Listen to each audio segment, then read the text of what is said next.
오늘 해볼 얘기는 우리 일상생활에서 너무 중요한 학교 다닐 때 김태형 교수님 별명을 늘 주무시는 김태형 교수. 24시간 졸고 있고 자고 있고 학교에서 늘 주무셔, 스터디 할 때 주무셔, 아마 강의할 때도 주무시지 않을까 싶어요. 지금은 쓸모없어 보이지만 혹은 이딴 연구를 왜 해 싶지만 삶을 발전시키는 연구들이 될 수 있다. 잠에 관련된 연구인데요. 우리나라가 전 세계에서 제일 안 자요. IQ가 한 6 정도 높게 나옵니다. 2014년에 이그 노벨 심리학상.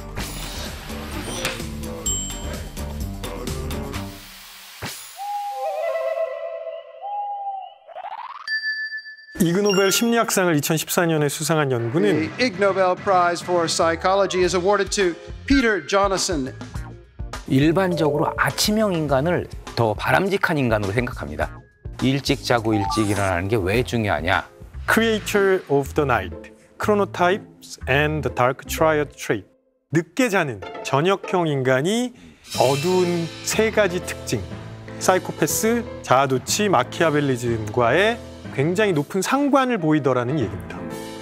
심리학에서 일반적으로 인간의 어두운 세 가지 측면을 얘기해요. 나르시시즘, 자존감이랑 좀 다르죠. 사이코패스, 상대방의 감성 체계에 전혀 공감이 없는 거죠. 마키아벨리즘, 나의 이득을 위해서 상대방을 능수능란하게 이용하는 거예요. 상대방을 도구처럼 무시무시한, 정말? 이라고 얘기하실 수밖에 없는 그런 연구입니다. 영국 대학생 263명을 대상으로 설문을 실시한 거죠. 아침형 인간으로 살아간다면 주로 해가 있을 때 활동을 할 거고요. 그러면 다른 사람들과 함께하는 상황들이 훨씬 많겠죠. 그러면 협동해서 무언가를 해야 되고 성격도 그런 부분이 더 발달하겠죠. 반면에 야간에 주로 활동하시는 분들은 혼자 활동을 하시는 게 많을 겁니다. 그렇기 때문에 그런 부분보다는 자신에게 집중하는, 안 좋게 변하면 이제 자아도취까지 가게 되는 거겠죠. 남을 크게 배려하지 않아도 되는 이런 쪽으로 성격이 발달했을 가능성이 있어 보입니다. 이 연구자는 우리가 사회의 구성 요소로 살아가기 위해서 나타난 적응의 과정으로 보는 게 타당하지 않느냐. 이런 연구 소개해드리면 그러면 난 저녁형 인간이니까 어두운 측면이 되게 많구나. 이건 지금 상관 연구거든요. 두 변인이 관련이 있다는 걸 의미하는 거지 원인이 된다 이런 의미가 전혀 아니에요. 무조건 늦게 잔다라고 해서 이 세 가지 측면이 다 강하다고 생각하시면 안 됩니다. 나르시시즘, 사이코패스, 마키아벨리즘은 우리 인간이 다 가지고는 있습니다. 우리 안에도 다 있겠죠. 문제는 그걸 우리가 어떻게 컨트롤하고 다른 사람과 공존을 하냐는 거죠.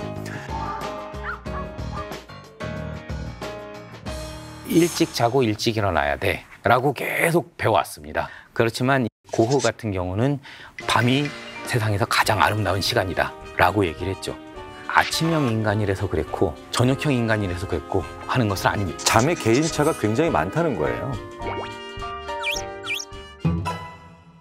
어떤 연구가 있냐면 아침형 인간인지 저녁형 인간인지를 파악하고 이 사람들한테 IQ 검사를 합니다. 아침형 인간한테 아침에 해봅니다. 그리고 저녁 때 해봅니다. 저녁형 인간한테 저녁 때 해보고 아침에 해보기도 하죠. 그랬을 때 아침형 인간한테 아침에 한 경우랑 저녁형 인간한테 저녁에 한 경우 그 반대의 경우보다 IQ가 한 6 정도 높게 나옵니다. 엄청난 수치인데 6이면? 그만큼 머리 좋게 하기 위해서는 정말로 많은 노력을 해야 되는데 내가 가장 잘 활동할 수 있을 때 시험을 받냐 아니냐가 무려 IQ가 6 정도가 차이 나게 만드는 그런 효과가 있다. 아침형 인간이랑 저녁형 인간이랑 어느 쪽이 더 창의적인 생각을 한다 이런 구분을 하는 연구는 저는 바람직하지 않다고 봐요. 아침형 인간은 일과가 끝난 저녁 시간에 훨씬 더 창의적인 생각을 하고요. 저녁형 인간은 자기가 할 일을 다 한 다음에 아침에 훨씬 더 창의적인 생각을 한다는 연구 결과가 나와 있거든요. 일과를 본다? 그건 내가 원래 해야 되는 일에 집중해야 되는 시간이고요. 그게 끝나고 나면 훨씬 더 여유롭게 자기의 생각을 정리하고 이제 즐길 수 있는 그런 시간이 되는 거죠. 우리가 개인차를 굉장히 무시해왔다는 거죠. 근데 우리나라에서는 10시간 자고 10시간 잔다는 표현을 안 씁니다. 10시간 쳐잔다고. 잠자는 거를 워낙 넌 아직도 싫어하는 자냐. 거니까. 실제로 롱 슬리퍼와 숏 슬리퍼가 있어요. 대표적으로 뭐 아인슈타인 같은 사람 거의 10시간 넘게 잤죠. 그래서 아인슈타인 몇 시간 잤는 어느 전기에도 봐도 없어요. 우리나라에서는. 근데 재밌는 건 에디슨 3시간밖에 안 잤다는 건 에디슨 전기에 대부분 들어가 있어. 그리고 잠을 줄여. 잠을 줄여가 해결책이 되는 이상한 상황이 되는 거예요.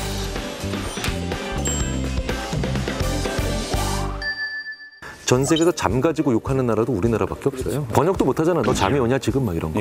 나라 전체가 잘 안 자고 잠을 죄악시하다 보니까 우리나라가 전 세계에서 제일 안 자요. 네. 롱슬리퍼들이 굉장히 어려워요, 살아나기. 하지만 문제는 잠이 부족한 다음 날 우리가 무엇을 못하는가. 제가 잠을 잘 못 잤더니 실수를 자꾸. 잠에 대한 연구들이 공통적으로 하는 얘기가 전두엽에 해당하는 논리연산력에는 오히려 크게 영향을 미치지 않고 그런 능력은 많이 안 떨어진다. 자기의 습관, 그중에서도 나쁜 습관을 제어할 수 있는 능력이 굉장히 많이 떨어진다는 게 큰 문제라는 겁니다. 면접, 수시 입시에서 면접하는 걸 지난 8년 동안 수천 명을 살펴본 거죠. 학생들이 잠을 못 자고 와요. 자기 인생의 중요한 날이 면접이니까. 그런데 이 학생들이 준비해온 대답을 웬만큼 다 잘 합니다. 그리고 교수님이 어떤 질문을 해도 내용적으로는 크게 흔들리는 학생들이 많지 않아요. 그런데 정말 많은 학생들이 교수님들 앞에서 자기 습관 하나씩을 다 보여주고 나가요.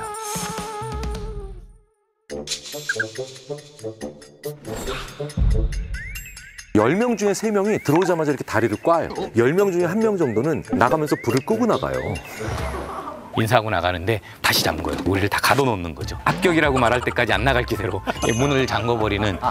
잠이 부족하면은 우리 인간이 그 다음날 사회 속에서 자기의 습관을 제어할 수 없다는 아주 위험한 상태가 된다는 건 우리가 분명히 인식을 해야 돼요. 네. 내 노력의 결실이 더 잘 나오게 만들기 위해서 중요한 게 내가 몇 시간 자야 되는 사람이라는 걸 아는 건데 수면에 대한 일기도 필요해요. 오늘 나의 말과 기분과 행동의 점수를 한번 주십시오. 그리고 그 옆에 숫자 하나만 더 적으세요. 나 그 전날 몇 시간 잤나. 몇 시간 자야 되는지를 인식하고 있지 못한 뇌는 우리로 하여금 그 다음 날을 더 대비시키는 겁니다. 나는 몇 시간 자야 되는 사람으로 태어났는가를 한번 알아내시면 내 인생에서 가장 중요한 숫자 하나를 알아내시는 게 아닐까 싶습니다. 몇 시간 잤냐 옆에 몇 시에 자서 몇 시에 깼냐. 나한테 맞는 수면 양과 적절한 수면 타이밍. 자, 그렇게 찾으신 다음에는 잠을 주무시는 공간을 구분하셔야 됩니다. 생각보다 침실에 TV 놓은 분들 많아요. 침실에 TV 치우시고 스마트폰 충전기 거실에 놓으시기 바랍니다. 네. 자고 다음날 아침에 일어나서 하시기 바랍니다. 그러면 훨씬 더 잘 잘 수 있지 않을까.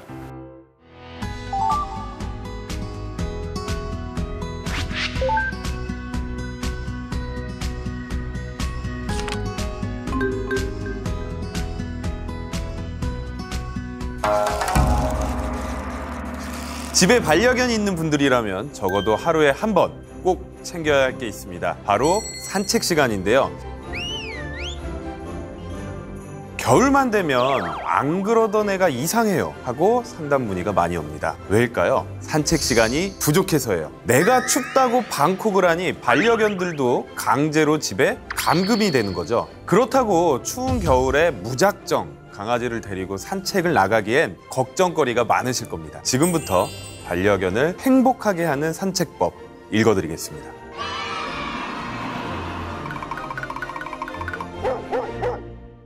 안녕하세요. 수의사 설채연입니다. 강아지들은 산책이 부족하면 스트레스와 불안감이 행동을 통해 나타납니다. 사실 반려견들에게 산책은 단순히 운동과 놀이가 아닌 생존 문제일 수도 있습니다.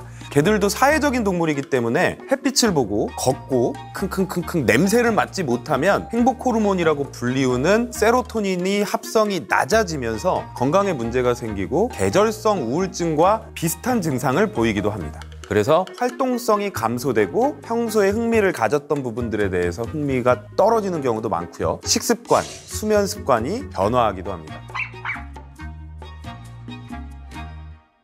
그래서 독일에서는 동물보호법에 의해 하루 2번, 총 1시간의 산책을 시키지 않을 경우 동물학대로 고발당할 수도 있습니다. 사실 근데 이 기준에 따르면 저도 독일에 가면 고발당할 수 있을 것 같아요. 저는 하루에 한 번 해주고 있거든요. 서양에서 반려견의 산책 시간이 조금 더 자연스러운 이유에는 화장실 교육에서의 차이가 있습니다. 반려견이 매일 배변 패드나 화장실에서 이를 보며 집안에서 지낸다는 건 외국인들에게는 낯선 풍경 중에 하나입니다. 무엇보다 외국인들의 눈에 가장 충격적인 건 대소변 문제만 해결된다면 하루에 14시간 이상 외출 한 번 하지 못하고 집안에서만 지낸다는 건데요. 우리는 화장실 훈련 뭐 이렇게 얘기하잖아요. 서양에서는 하우스 트레이닝이라고 해요. 반려견의 대소변을 집안이 아닌 산책할 때 아니면 마당에서 이렇게 밖에서 해결하도록 하고 있는데요. 그러다 보니까 하루에 2번 이상 나가지 않으면 반려견은 생리 현상을 해소하지 못하는 거예요. 이것 때문에 어떻게 보면 세계에서 가장 바쁜 도시죠. 뉴욕의 맨하튼에서도 반려견을 대신 산책시켜주는 도그 워커들이 고액 연봉자가 많다고 합니다. 그래서 제가 예전에 놀러 갔었는데 10마리씩 데리고 다니더라고요. 그리고 맨하튼에는 독파크, 그러니까 강아지들을 풀어놓고 놀 수 있는 공원들이 그 비싼 땅덩어리에도 되게 많이 있어서 거기서 풀어서 좀 놀게 해주고 산책시켜주고 다시 데려다주는 그런 직업이 상당히 돈을 많이 벌어요. 그렇다면 강아지 산책 시간은 어느 정도가 적당할까요? 주말에 몰아서 길게, 짧더라도 매일. 여러분의 선택은?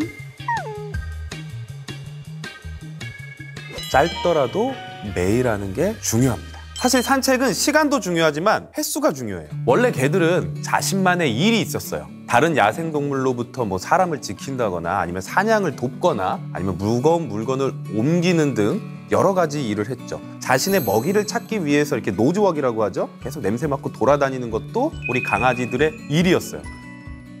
하지만 개 전체 역사에서 정말 짧은 기간에 불과한 이 반려동물로서의 삶이 시작되면서 개는 일을 잃었고 넘치는 에너지를 어쩌지 못하게 됐어요. 그래서 각종 문제 행동의 원인이 되고 이것이 반려견의 산책이 필요한 가장 중요한 이유 중 하나입니다.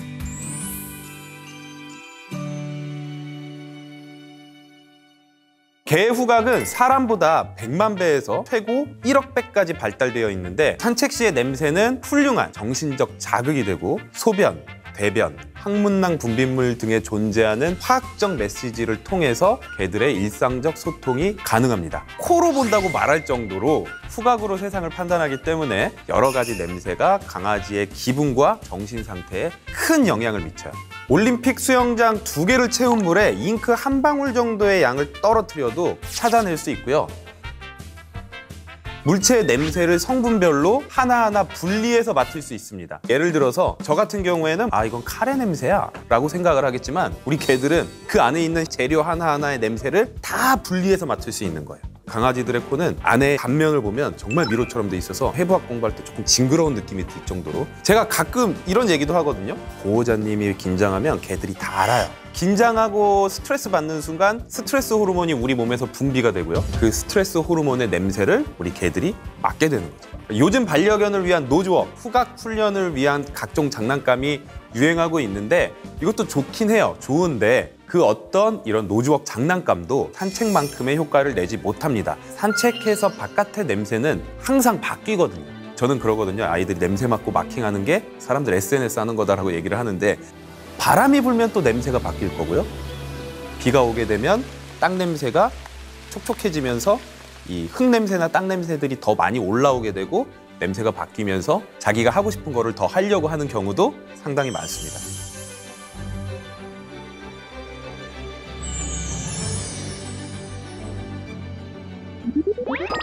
제가 우리나라 문화에서 꼭 한번 바꿔보고 싶은 게 이건데요. 산책 도중에 저 건너편에서 다른 개가 걸어오면 어떻게 해요? 인사해 친구야 하고 막 이렇게 인사시키죠. 근데 처음 보는 개는 바로 친구가 될 수 없어요.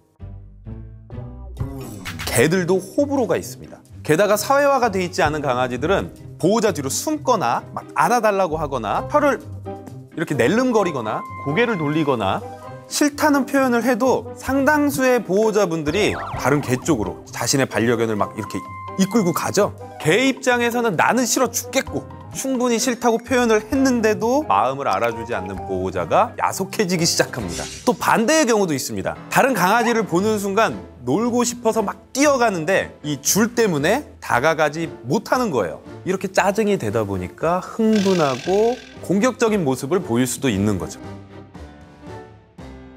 그리고 산책줄에 의한 공격성, 리시 어그레션이라고 부릅니다. 동물은 대부분 자기 몸이 어딘가 이렇게 속박당하는 걸 좋아하지 않아요. 어렸을 때부터 막 적응하지 않으면 싫어하는 경우가 상당히 많습니다. 그래서 좋은 교육은 사회화 시기 때 많이 차보는 거예요. 사회화 시기라고 하면 2개월에서 4개월 때인데 집에서도 뭐 줄 가벼운 걸 달아놓고 밥을 먹게 한다거나 하루에 10분에서 20분 정도 집안에서도 이렇게 줄을 들고 좀 쫓아다녀 본다거나. 성견이라면 저는 가장 먼저 하는 교육은 리시 텐션 교육이라는 게 있는데 일부러 줄을 매고 살짝 당기고 칭찬하고 살짝 당기고 칭찬하고 당겨지는 느낌을 보통 싫어하는 건데 당겨질 때마다 칭찬을 해줘서 이게 계속 반복되다 보면 텐션이 탁 오게 되면 보호자를 쳐다봐요. 간식 주려고? 이렇게. 산책줄의 길이는 대부분의 보호자분들이 이런 걸 컨트롤할 수 있는 능력이 없으시기 때문에 그리고 이제 법적으로 우리나라가 곧 산책줄의 길이는 2m 이하로 제한돼요. 그렇기 때문에 특히 제가 그렇게 추천하지 않는 줄은 자동줄이에요. 늘어났다 줄어들었다 하는 줄 있죠? 한번 우리 보호자분들 목에다 한번 걸어보세요. 전 해봤어요. 어느 정도의 텐션이 계속 느껴져요. 요즘 친구들은 안 하나? 우리 어렸을 때 실전하기. 이거 되게 아재스러운 건가요? 그런 것처럼 그냥 내 반려견과 보호자가 소통하기 위한 전화기 같은 줄이에요. 근데 계속해서 텐션이 오고 있다? 그러면 강아지 입장에서는 이 줄에서 오는 신호에 대해서 별로 신경을 안 써요. 원래 이렇게 땡기고 있나 보다 라고 생각을 하는 거죠. 그리고 또 하나, 안전에도 좋지 않아요. 갑자기 큰 소리가 들리거나 고양이가 뛰어가면 본능적으로 막 그냥 돌변해버려서 통제하기 어려운 상황에 놓일 수도 있기 때문인데요. 보통 4m, 5m까지 늘어나게 되는데 갑자기 뛰어나갔을 때 제재할 수 있는 방법이 없습니다.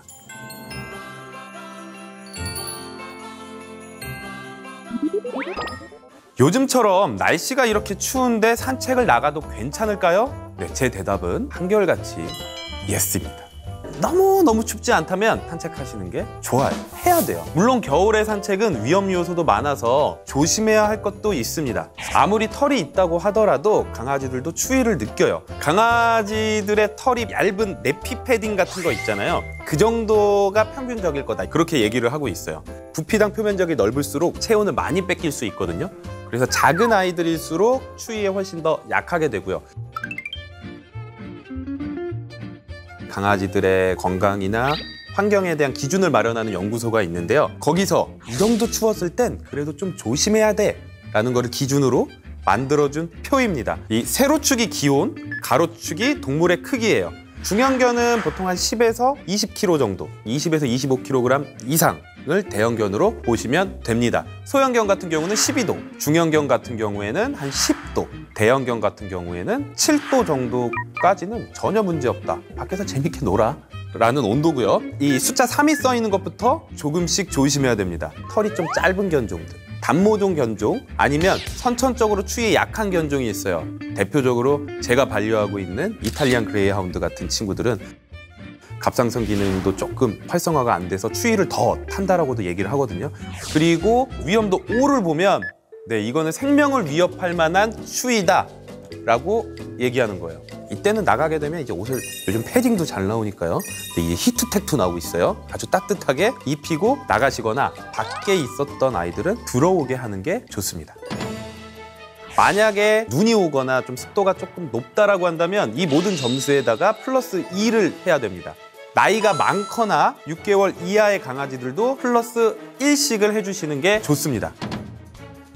시베리안 허스키, 알래스카 말라미트 이런 종들 같은 경우에는 추위에 워낙 강하기 때문에 위험도에서 1씩을 빼줘야 돼요. 여름에 정말 막 우울증처럼 막 힘들어서 아무것도 움직이지 않다가 겨울이 되면 난리가 납니다. 너무 행복해요. 영하 6도부터는 작은 체구의 반려견들에게는 오랫동안 있을 경우에는 생명을 위협할 수도 있다 라는 추이고요. 영하 12도 아래로 기온이 떨어질 때는 야외 활동을 길게 하지 않는 것을 권고합니다. 특히 면역력이 약하거나 호르몬성 질병으로 털이 잘 자라지 않는 경우는 옷을 입히는 걸 추천드립니다. 그런데 옷을 입기 싫어하는 강아지들도 있습니다. 옷 입을 때 막 보호자를 물려고 하고 막 난리치는 친구들도 있어요. 근데 그런 친구들한테 하나 팁을 드리자면 배 밑에서 이렇게 스트랩만 간단하게 딱 채워주면 되는 옷들이 있어요. 이런 옷을 장만해서 산책을 하는 것을 추천드립니다. 또 하나, 보호자분들이 많이 하는 걱정은 우리의 발이 시리지 않을까입니다. 우리가 좋아하는 보리차 냄새나고 말랑말랑한 그 반려견들의 발바닥은 물, 흙, 돌바닥 이런 척박한 환경을 뛰어다닐 수 있도록 진화됐기 때문에 어느 정도 훨씬 더 잘 참을 수 있어요. 그리고 강아지 발바닥은 동맥과 정맥이 아주 가깝게 지나가요. 동맥의 따뜻한 이 온기를 정맥에게 바로 전달할 수 있는 특별한 체온 보존 및 순환 시스템을 가지고 있어서 추운 상황에도 잘 견딜 수 있다고 합니다. 단 신경 써야 할 것이 하나 있습니다. 이제 눈이 많이 오게 되면 이 제설제를 뿌리게 되는데 이 염화칼슘은 개들의 발에 자극을 주거나 트러블을 유발할 수 있어요. 게다가 우리 아이들이 이걸 먹어요. 산책하다가 그냥 먹을 수도 있는데 이것보다 더 많은 건 산책 후에 염화칼슘이 묻어요. 그러면 간지럽고 따가운 감을 느낄 수 있어요. 그래서 애들이 막 발을 막 이렇게 터는 경우를 보실 수 있는데 이거를 집에 와서 잘 씻겨주지 않으면 핥아요. 이렇게 염화칼슘을 먹으면 구토 등 이 소화기 장애를 일으킬 수 있기 때문에 주의하셔야 됩니다. 만약 신발에 거부감이 없는 반려견은 이 시중에 판매되는 강아지 신발도 한 가지 방법이 될 수 있는데 사실 이 제품 중 상당수가 강아지를 불편하게 만들어요. 그래서 산책 후에 잘 닦아주시고 풋밤 같은 제품들도 있습니다. 이런 걸로 관리해 주시는 것도 괜찮습니다. 감기와 독감도 조심하셔야 돼요. 강아지들도 사람처럼 겨울이면 감기에 걸릴 수 있어요. 이렇게 온도 차이가 크면 집에 가습기 틀어주는 게 상당히 효과가 좋습니다. 재채기하고 코감기 걸리는 경우들도 있기 때문에 아주 좋은 방법 중에 하나고요. 이제 산책을 마무리하고 집에 돌아가려고 하는데 버티는 강아지들은 왜 그런 걸까요? 첫 번째, 더 놀고 싶어서. 그래서 저 같은 경우에는 우선 안 간다라고 한다면 조금은 기다려줘 봐요. 한번 잠깐 들어서 4-5발자국 가다가 다시 내려놔 봐요. 그러면 대부분 갑니다. 두 번째는 관절 질환으로 인해서 산책을 하다가 멈춰버리는 거죠. 또 하나, 강아지들이 가장 많이 걸리는 내분비계 질환, 갑상선 기능 저하증이 있으면 추위에도 약하고요. 에너지가 없어서 움직이기도 싫어하고요. 그러다 보니까 이런 갑상선 기능 저하증이 있는 아이들이 산책을 싫어하는 경우가 상당히 많습니다. 저도 경험이 있는데 강아지가 산책을 2년 동안 안 한다, 밖에만 나가면 앉아 있는다라는 게 문제 행동이었어요. 근데 저는 딱 들어오는 순간 보였어요. 살이 쪄 있고 등에 데칼코마니처럼 털이 빠져 있는 거죠. 그래서 갑상선 호르몬을 복용하기 시작했어요. 일주일 만에 2년 만에 처음으로 산책을 하기 시작했습니다. 그래서 만약에 이런 문제가 있으면 집에 돌아가기 싫어서 고집을 부린다고만 생각하지 마시고 의학적 문제도 의심을 해봐야 돼요. 저는 반려동물들의 행동학에 대해서 공부를 하고 산책의 중요성에 대해서 더 알게 되면서 가장 처음 느낀 게 뭐였냐면 우리 반려견들이 올드보이의 최민식처럼 살고 있진 않았나. 우리가 이뻐해주기만 하지 정말 아무것도 취미생활 없이 갇혀있는 친구들이 너무 많지 않았나. 보호자와 동물이 같이 행복해야 되기 때문에 반려견이라고 하는데 산책을 하지 않으면 반려견이 될 수 없거든요. 여러분들도 우리 아이들이 진짜 반려견으로 살고 있는지 다시 한번 생각해 보셨으면 좋겠습니다. 오늘은 많은 분들께서 하시는 고민의 문제 말씀드려보도록 하겠습니다. 많아도 문제고요. 너무 적어도 문제고 적절해도 이게 맞는 건가 적당한가 고민을 하게 만드는 문제, 바로 수면에 관한 문제를 말씀드려보려고 합니다. 잠에 대해서 고민 있으세요? 라고 하면 크게 두 가지 부류로 나뉘시더라고요. 어느 분들은 요즘 너무 잠을 못 자요 라면서 고민하시고요. 또 다른 분들은 요즘 너무 잠만 자요 그래서 걱정입니다 라고 고민을 얘기하시죠. 그런데 더 큰 문제는 이 잠에 대한 걱정과 고민이 전 세계에서 우리가 사는 대한민국에서 가장 심하다는 거죠. 잠 때문에 고민하시는 모든 분들을 위해 대한민국 심리 읽어드립니다에서 잠에 관한 고민을 해결해 드릴 수 있는 그 심리적 해결책 읽어드리겠습니다.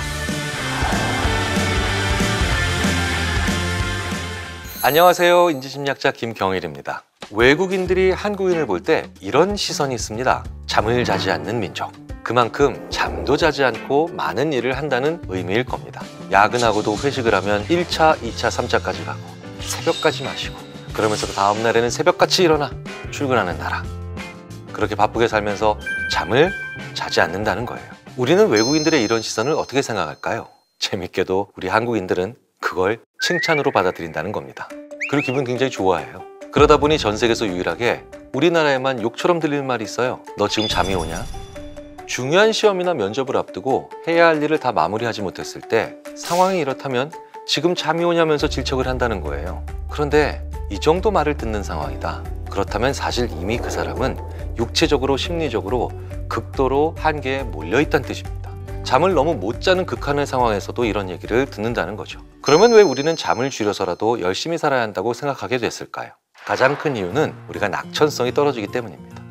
낙천성이 떨어진다? 이 얘기는 뇌에서 행복을 만들어내는 아난다마이드와 같은 신경전달 물질이 잘 안 나온다는 거예요. 그런데 이 물질이 많이 나오는, 따라서 낙천적인 아프리카 분들은 적게 가져도 쉽게 행복해지는 걸로 나옵니다. 그런데 우리는 그것보다도 더 많이 가져야 그만큼 행복해진다는 거죠. 그러니까 많이 가지려면 어떻게 해야 할까요? 과거에는 그 방법으로 전쟁을 선택하는 경우가 많았습니다. 물론 지금도 그런 어리석은 방법을 택하는 나라들이 있지만 이건 장기적으로 봤을 때는 굉장히 불리한 거죠. 그 이유는 제가 굳이 말씀드리지 않아도 분명히 아실 거라고 생각합니다. 그런데 한국은 많이 가지는 방법을 쉬지 않고 열심히 일하는 것으로 정하는 경우가 대부분이죠. 실제로 그리고 부모님 세대는 그렇게 쉬지 않고 열심히 살면서 성공할 수 있는 경우가 많았습니다. 자지 않고 일하면 성공하는 사례를 많이 보니 그게 당연시되는 문화가 형성된 거죠. 열심히 살자에서 그치는 게 아니라 잠을 죄악시하는 문화로까지 오게 된 겁니다. 그래서 정말 많은 분들이요, 잠을 잘 자고 충분히 자고 난 다음에 오히려 내가 왜 이렇게 많이 잔 거지? 라면서 불안해하거나 심지어 불쾌해하는 그런 현상까지 도처에서 관찰이 됩니다. 안타까운 현상입니다. 그러면서 아주 잘못된 믿음 혹은 신념까지도 만들어냈습니다. 잠을 자지 않으면 성공할 거라고 하는 착각이 만들어졌다는 거죠. 이렇게 되면요, 잠을 줄여가면서도 뭘 했는데도 성공을 못하거나 좋은 결과를 못 받으면 이해를 하지 못하는 그런 지경에까지 이르게 됩니다. 그러니 더 괴로워지고 더 억울해하고, 내가 잠도 자지 않고 무언가를 했는데 이렇게 됐다고 하면 한국 사람들이 느낀다라고 하는 그 한이라는 게 만들어집니다. 어떤 통계를 봐도 한국인은 전 세계에서 수면 시간이 가장 부족한 것으로 나타납니다. 이런 통계는 사실 그만큼 수면 장애도 많다는 걸 보여주는 겁니다. 실제로 한국인의 10명 중 6명은 수면 장애를 경험했거나 혹은 경험하고 있다는 연구조사 결과도 있죠. 그럼에도 불구하고 이러한 문제를 개선하기 위해 수면 전문 의료기관을 찾거나 실제로 적극적으로 치료하는 경우는 거의 없죠. 설문에서도 수면 관련 전문 의료진에게 문의했다라고 답한 비율은 단 6%에 불과했거든요. 수면에 문제가 있다는 걸 이렇게 인식하면서도 치료하려는 생각이 없는 이유는 뭘까요? 첫 번째 이유는 잠도 자지 않고 일을 하는 건 좋은 결과를 만들어내기 위한 수단이고 굉장히 중요한 행위라는 생각을 버리지 못하고 있기 때문입니다. 그러니 바람직한 일을 하고 있으니 왜 상담받아야 되는 거야? 라고 하는 의문을 가지게 된다는 거죠. 두 번째 이유는 소화장애는 병원에 가도 수면장애로는 병원에 가지 않는다. 그만큼 잠을 하찮게 본다는 거죠. 사실 우리의 모든 삶의 퀄리티나 생산성이 잠을 적게 자는 것에 기인하고 있다는 것은 이제 점점 더 분명해지고 있는데도 사람들이 그걸 잘 모른다는 거예요. 그래서 이걸 전문가에게 상담받거나 적극적으로 관심 가져야 된다라고 하는 생각을 못하고 있다는 겁니다. 그래서 개인뿐만 아니라 한국 사회 전체적으로 잠을 굉장히 중요한 것으로 생각하고 그런 수준에까지 올려야 된다라고 하는 사회적 인식이 필요합니다. 한때 대한민국을 휩쓸었던 잠에 관한 유행이 있죠. 바로 미라클 모닝. 조금 더 일찍 일어나서 아침 시간을 잘 활용해서 그걸 미라클하게 만들자는 거죠. 물론 자기 개발을 할 수 있는 굉장히 좋은 방법이기도 합니다. 실제로 많은 CEO들이 아침 시간을 다양하게 활용해서 자신을 성장시키기도 하고 있습니다. 그런데 이 방법이 모두에게 다 좋은 거냐는 아닐 수 있다는 거죠. 평균 7시간에서 9시간 정도의 수면의 양이 필요하지만 이건 평균이라는 겁니다. 그걸 언제 얼마만큼 자야 하는지에 대해서는 사람마다 상당히 다른 개인차가 존재한다는 거예요. 게다가 우리 인간은요, 잠을 자는 그 양에 있어서도 그 성향이 두 가지로 분류될 수 있다는 겁니다. 이른바 롱슬리퍼와 숏슬리퍼. 4시간 미만을 자도 다음날 일상생활에 전혀 지장이 없다면 숏슬리퍼겠죠.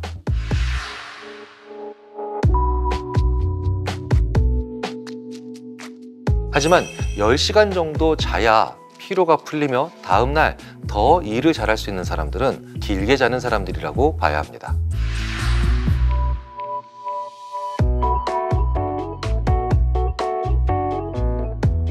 그리고 이건 개인의 신체적인 건강함과는 어느 정도 독립적인 얘기라고 받아들여야 되죠. 같은 양의 잠을 자더라도 개개인의 성향에 따라 그 잠이 충분한지 아닌지가 갈릴 수 있다는 거예요. 게다가 언제 잠을 자기 시작해야 되는가에 대한 시간대도 다르다는 겁니다. 즉, 자기에게 맞는 수면 시간대도 있다는 거죠.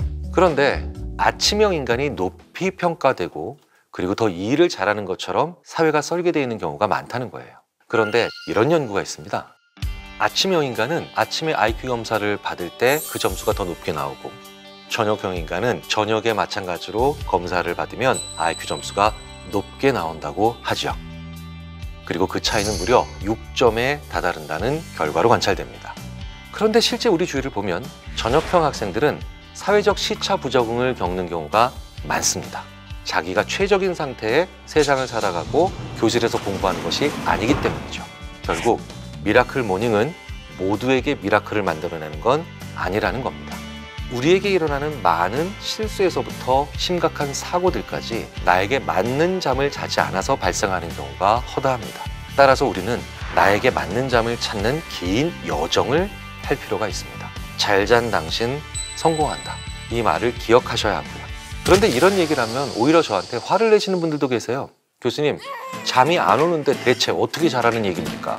그러면서 자기가 잘 자기 위해서 많은 노력을 했다라고 얘기를 하시는데, 제가 보기엔 내가 언제 잘 자는지, 몇 시에 잘 자는지, 어떤 자세로 자는지에 대해서 고민했는지에 대해선 흔적들이 거의 보이지 않습니다. 대부분 내가 잘 자려고요, 비싼 베개를 샀어요, 이번에 매트리스 바꿨다니까요, 요 정도에 대한 이야기를 하고 나의 잠에 대해서 할 도리를 다 했다라고 당당하게 얘기하시는 분들이 참 많습니다. 그런데 여기서 중요한 건 뭘까요? 뭘 해야 하는 게 아니라 뭘 하지 않았을 때 잘 자는가가 더 중요합니다. 열심히 사는 한국 사람들은 이 경향이 더 강하죠. 병을 고치기 위해서 그 병에 걸리면 뭐든 하려고 100가지 행동과 100가지 물건을 삽니다. 그런데 중요한 건 100가지를 잘해도 한 가지 잘못된 습관 때문에 망가질 수 있는 게 건강이거든요. 잠을 잔다는 건 역시 정말 마찬가지입니다. 잠을 자기 한두 시간 전에는 결코 어떤 행동은 하지 않는다. 잠을 자기 2시간 전부터는 물을 결코 얼마 이상 마시지 않는다. 이런 식의 생각과 실천이 더 중요하다는 겁니다. 자, 그렇다면 그 수면에 하지 말아야 할 것들은 어떻게 찾을 수 있을까요? 제가 제일 권장하는 방법 중에 하나는 자기만의 수면 일기를 쓰는 겁니다. 우리가 해결되지 않는 문제들을 해결 위해 하는 것들을 연구라고 부르죠. 수면 문제가 해결되지 않는다? 그렇다면 스스로 나의 잠에 대한 연구를 해야 한다는 거예요. 난 어떤 일을 안 했을 때 가장 잘 잤는지, 그리고 어떤 것을 했을 때 가장 못 자는지, 이런 나에 대한 스스로의 데이터가 필요하다는 겁니다. 그런 데이터가 쌓였을 때 문제를 해결할 수 있는 실마리가 나타날 수 있다는 겁니다. 너 지금 잠이 오냐? 이런 말은요, 심리학자의 한 사람으로서 정말 위험한 말이라고 생각을 합니다. 무언가 하는 일에 문제가 있는 사람에게는 오히려 그 반대로 물어야 됩니다. 너 요즘 잘 자고 있니? 이렇게요.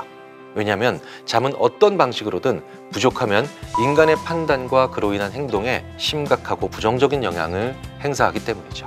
지금 당장이 아니다 하더라도 수면 장애가 쌓이면 반드시 결국 큰 문제가 되는 것은 분명하고요. 특히 조직이나 기업을 운영하는 리더분들께 말하고 싶습니다. 직원 중에 잠을 제대로 자지 못하는 사람들의 수가 늘고 있다면 그만큼 그 조직에서 예상 밖의 큰 사고가 예상치 못했던 시점에 터질 확률은 계속해서 올라가고 있습니다. 결국 시한폭탄이 돌아가고 있는 셈이죠.